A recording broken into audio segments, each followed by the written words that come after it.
Inaasang lalahok pa rin si Senador Panfilo Lacson sa mga pagdinig ng Senate Blue Ribbon Committee kahit nagbitiw na siya bilang chairman nito. Uupo naman acting chairman si Senador Erwin Tulfo. Saksi si Mark Salazar. 5 ang pinagpipili ang pumalit kay Senador Ping Lacson bilang chairman ng Senate Blue Ribbon Committee. Pero sa caucus ng mayorya kanina, wala pa ring napa-oo sa kanila para mamuno sa komiting nag-iimbestiga ngayon sa kontrobersyal na flood control projects. None of the 5, including Senator Risa and Senator Pia, what's the position? Basta sila pa rin kandidato namin. Lahat ng mga kasama namin, any of the 5, especially Senator. But none of the 5 wants it right now. Right now, yes. Nauna nang tumanggi si Senador J.V. Ejercito na naniniwalang may ibang mas karapat-dapat sa posisyon. Tumanggi na rin sina Senador Raffy Tulfo at Kiko Pangilinan na abala raw sa kanilang mga kasalukuyang komite.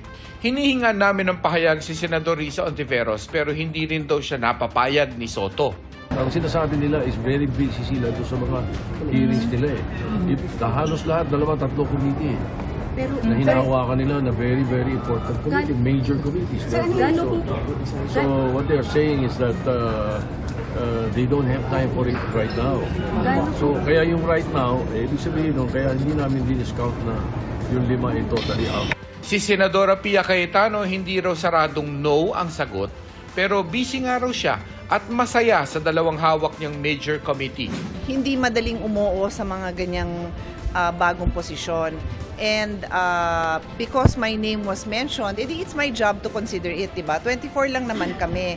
And then 5 lang naman kaming abogado. So, gustuhin ko man o hindi, it's my job to consider it if there is a need to chair the Committee on Blue Ribbon. Wala akong doubt that I can do a good job with all humility naman. But I really want the best position, the best person for the job to handle this kasi this is a defining moment for the Filipino people. Sa ngayon, ang vice chair ng committee na si Senador Erwin Tulfo ang uupong acting chairman. Nagpasalamat naman si Tulfo sa tiwala ng mga kasamahan. Umaasa raw siyang magkakaroon na ng permanenteng chairman ang Blue Ribbon Committee sa lalong madaling panahon. Nasa ibang bansa pa si Tulfo, kaya sa susunod na linggo pa magpupulong ang komite para pag-usapan ang susunod nilang hakbang. Pagtitiyak ni Soto, magpapatuloy ang investigasyon ng Blue Ribbon Committee sa issue ng flood control projects. Tuloy rin daw ang kanilang pakikipagtulungan sa Independent Commission for Infrastructure o ICI. Ang nagbitiw namang chairman ng komite na si Lacson, wala sa majority caucus kanina dahil may sakit daw. Pero ayon kay Soto, lalahok pa rin si Lacson sa investigasyon ng komite. Ex-officio member, sigurado nga attention. Para sa GMA Integrated News, ako si Mark Salazar, ang inyong saksi.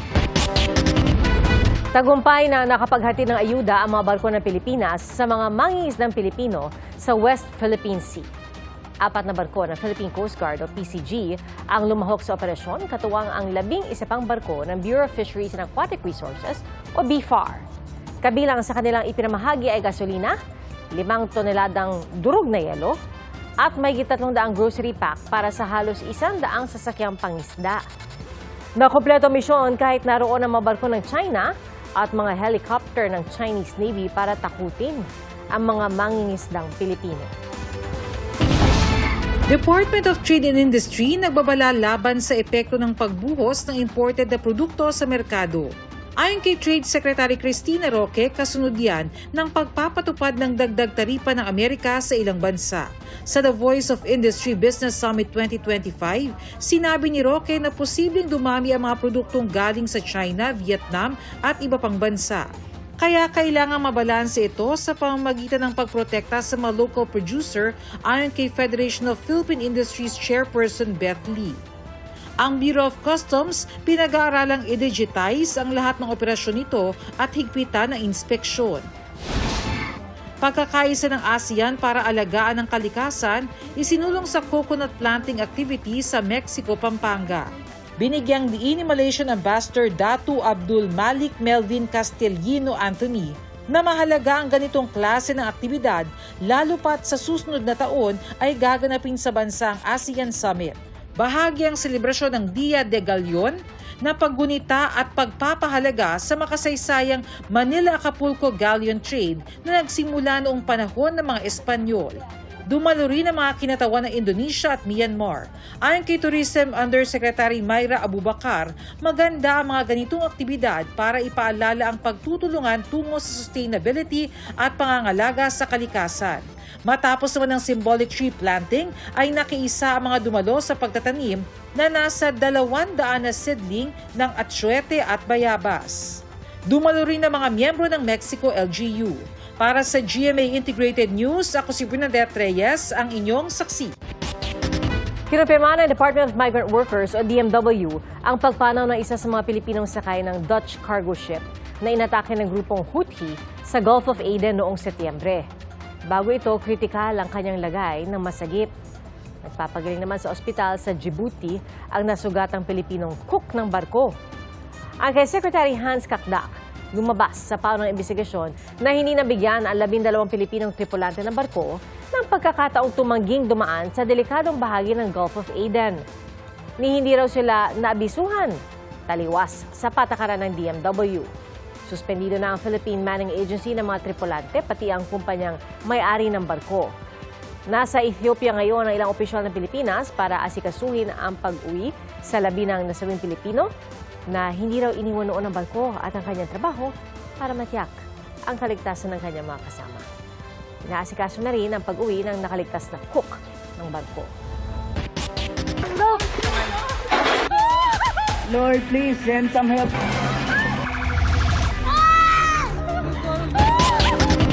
Nagsulputan ng mga sinkhole kasunod ng magnitude 6.9 na lindol sa Cebu.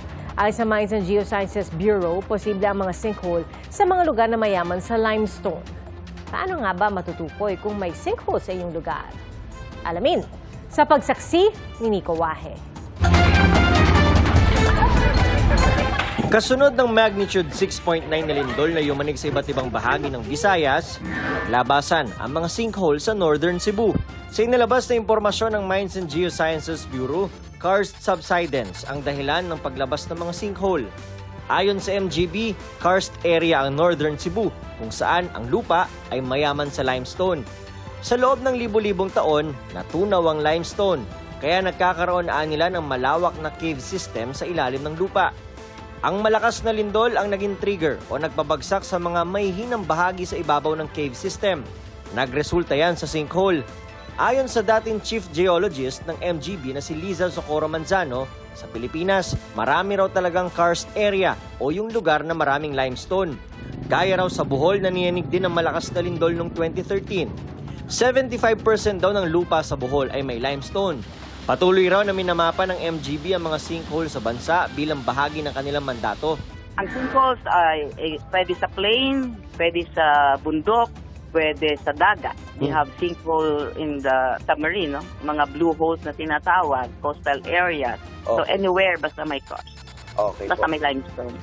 Kaya kailangan daw talagang suriing mabuti ang lupa bago magtayo ng mga struktura. So dapat siguro yung mga site kailangan ma-survey using the ground penetrating radar so that malalaman po ano yung mayroon sa ilalim. The MGB can also advise kung pwede na ba itong tabunan na kasi mayroong hindi pwedeng tabunan, mayroong pwede naman tabunan. Bukod sa karst subsidence, isa pang nagiging sanhi ng sinkhole ay human-induced o gawa ng tao. Kunwari, biglang nagkaroon ng burst ng pipe sa ilalim or sewage system, ito ay very fast kasi nga subsurface erosion, nawawash out yung sediment. So ganun din po magpo-form ng sinkholes. May ilang paraan din daw para malaman ng publiko na may sinkhole sa kanilang lugar, lalo kung ito ay limestone area. May makikita kang depression, circular depression, pero not all the time circular kasi kung tectonic, seismic, may fault, minsan naging spherical or minsan nga nagiging rectangular kasi nagpa-follow siya ng fractures ng rock. Kapag din daw ang area ay puro damo lang at hindi tinutubuan ng matataas na punong kahoy, posibleng may sinkhole ito. Pwede rin daw indikasyon ng sinkhole ay ang presence ng balete tree. Pwede siyang hollow sa ilalim. Not necessarily sinkhole, pwede rin cave system or cave opening. Ang mga hairline crack din daw sa mga bahay na unti-unting lumalaki ay indikasyon na posibleng may sinkhole sa ilalim. Sa Metro Manila, posible nga bang lumabas sa mga sinkhole sakali mang dumating ang the big one? No. Ang prone sa lalo na sa medyo malapit sa dagat at medyo mga mabuhangin na waterlogged, shallow ang groundwater level, liquefaction ang pwedeng mangyari sa Metro Manila. Ibig sabihin ng liquefaction, yung lupa na basa o malambot biglang nagiging parang putik o tubig, kaya lumulubog o natutumba ang mga bahay at gusali. Dagdag ni Manzano, pwede pa rin lumabas sa mga sinkhole sa Metro Manila, pero ang karaniwang dahilan ay pag sumabog ang mga tubo ng tubig sa ilalim at magpapalambot sa mga lupa. Ayon kay Manzano, nung siyang chief geologist ay sinimulan na nilang pag-assess sa mga sinkhole matapos ang Bohol earthquake noong 2013 at hanggang ngayon daw ay tuloy-tuloy ito. Para sa GMA Integrated News, ako si Nico Wahe, ang inyong saksi. Mga kapuso, maging una sa saksi. Mag-subscribe sa GMA Integrated News sa YouTube para sa iba't ibang balita.